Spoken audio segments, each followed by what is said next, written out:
नमस्कार दोस्तों, बुद्ध और लामा चैनल में आपका स्वागत है। एक बार गौतम बुद्ध एक शहर में प्रवास कर रहे थे।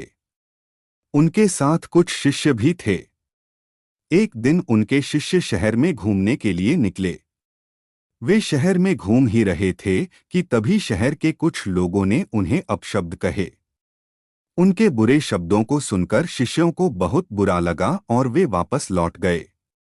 बुद्ध ने देखा कि शहर से लौटकर आए उनके सभी शिष्य बहुत क्रोध में दिखाई दे रहे हैं। उन्होंने शिष्यों से पूछा, क्या बात है, आप इतने तनाव में क्यों हैं? तभी एक शिष्य क्रोध में बोला, हमें यहाँ से तुरंत चलना चाहिए। जब हम बाहर शहर में घूमने गए थे तो यहाँ के लोगों ने बिना वजह हमें बहुत बुरा भला कहा। जिस जगह हमारा सम्मान नहीं हो वहाँ हमें नहीं रहना चाहिए। बुद्ध ने कहा, क्या किसी और जगह तुम अच्छे व्यवहार की अपेक्षा रखते हो? दूसरे शिष्य ने कहा, इस शहर से तो अच्छे लोग ही होंगे। तब गौतम बुद्ध बोले, किसी जगह को सिर्फ इसलिए छोड़ देना ठीक नहीं कि वहां के लोग बुरा व्यवहार करते हैं। हमें तो कुछ ऐसा करना चाहिए कि जिस स्थान पर भी जाएं, उस स्थान को तब तक नहीं छोड़े जब तक अपनी अच्छाइयों से वहां के लोगों सुधार न दें।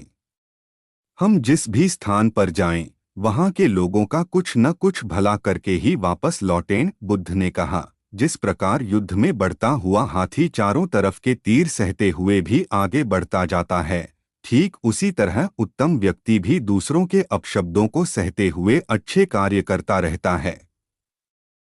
खुद को वश में करने वाले प्राणी से उत्तम कोई और नहीं हो सकता। बुद्ध की बात शिष्यों को अच्छी तरह से समझ में आ गई और उन्होंने वहां से जाने का इरादा त्याग दिया। संन्यास लेने के बाद गौतम बुद्ध ने अनेक क्षेत्रों की यात्रा की। एक बार वे एक गांव गए।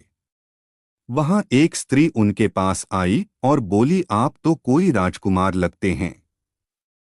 क्या मैं जान सकती हूं कि इस युवावस्था में गेरुआ वस्त्र पहनने का क्या कारण है? बुद्ध ने विनम्रतापूर्वक उत्तर दिया कि 3 प्रश्नों के हल ढूंढने के लिए उन्होंने संन्यास लिया। बुद्ध ने कहा, हमारा यह शरीर जो युवा व आकर्षक है, वह जल्दी ही वृद्ध होगा, फिर बीमार व अंत में मृत्यु के मुंह में चला जाएगा। मुझे वृद्धावस्था, बीमारी व मृत्यु के कारण का ज्ञान प्राप्त करना है। बुद्ध के विचारों से प्रभावित होकर उस स्त्री ने उन्हें भोजन के लिए आमंत्रित किया। शीघ्र ही यह बात पूरे गांव में फैल गई।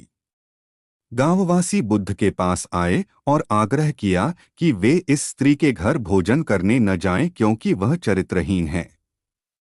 बुद्ध ने गांव के मुखिया से पूछा, क्या आप भी मानते हैं कि वह स्त्री चरित्रहीन है? मुखिया ने कहा कि मैं शपथ लेकर कहता हूं कि वह बुरे चरित्र वाली स्त्री है। आप उसके घर न जाएं। बुद्ध ने मुखिया का दायां हाथ पकड़ा और उसे ताली बजाने को कहा। मुखिया ने कहा, मैं एक हाथ से ताली नहीं बजा सकता क्योंकि मेरा दूसरा हाथ आपके द्वारा पकड़ लिया गया है। बुद्ध बोले, इसी प्रकार यह स्वयं चरित्रहीन कैसे हो सकती है जब तक कि इस गांव के पुरुष चरित्रहीन न हो? अगर गांव के सभी पुरुष अच्छे होते तो यह औरत ऐसी न होती, इसलिए इसके चरित्र के लिए यहाँ के पुरुष जिम्मेदार हैं। यह सुनकर सभी लज्जित हो गए, लेकिन आजकल हमारे समाज के पुरुष लज्जित नहीं, गौरवान्वित महसूस करते हैं क्योंकि यही हमारे पुरुष प्रधान समाज की रीति एवं नीति है। मेरा वीडियो अच्छा लगे तो कृपया लाइक, शेयर, सब्सक्राइब करें।